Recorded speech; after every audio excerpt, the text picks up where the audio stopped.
ఇప్పుడు ఏంటంటే ఈ రోజు మనం ఫైనల్ గా మీకు థ్యాంక్స్ గివింగ్ సెపరేట్ గా పెట్టుకున్నాను. నేను ఒక హామీ ఇచ్చాను, లాస్ట్ మైల్ లాస్ట్ పర్సన్ కు న్యాయం చేసే వరకు ఈ ఆపరేషన్స్ కొనసాగుతాయని. ఇప్పుడు నేనేంటంటే ఇక్కడికి వచ్చింది ఈరోజు ఫేజ్ 1 లో బెనిఫిషరీస్ కి అందరికి రిలీజ్ చేసిన తర్వాత ఇక్కడ ఎక్స్ట్రాడినరీ వర్క్ చేశారు. నేను ఒక్కడనే కాదు, టీమ్ యాజ్ సచ్.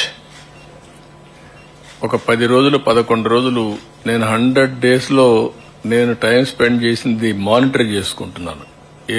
ఏ యాక్టివిటీకి ఎంత స్పెండ్ చేశానని. నేను ఆల్ డిపార్ట్మెంట్స్ రివ్యూకి ఎంత స్పెండ్ చేశానో దానికంటే డబుల్ టైం దీనికి స్పెండ్ చేశాను. ఇక్కడ 146 hours 11 days ఇక్కడే ఉండి.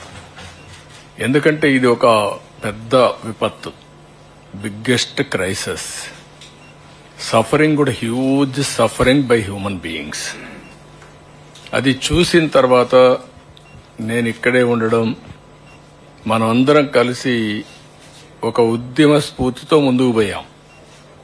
ఎప్పుడు కూడా సమస్య ఒక హ్యూజ్ సమస్య వచ్చినప్పుడు, అది కాకుండా నేను చాలా సమస్యలు చూశాను. ఈవెన్ సింగరేణి కాలరీస్ లో అండర్ గ్రౌండ్ మైన్స్ పడిపోయినప్పుడు ఒక 25-30 మంది చనిపోయారు.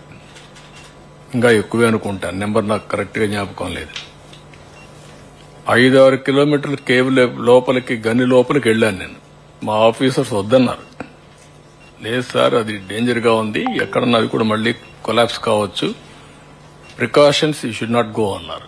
I said no, I have to go. I have to create confidence. నేను పోకపోతే రేపు రాబోయే రోజుల్లో ఎంప్లాయీస్ ఏ విధంగా లోపలికి వెళ్తారు పనిచేయడానికి, what is the safety you are providing అని వెళ్ళాను. స్పాట్ చూశాను, వచ్చాను. మాక్సిమం అప్పట్లోనే ఈచ్ పర్సన్ కి ఆర్థిక సహాయం చేసాం, మాక్సిమం చేసాం, అన్ని చేశాం. అక్కడి నుంచి ఉదూదు చూశాను, సూపర్ సైక్లోన్ చూశాను.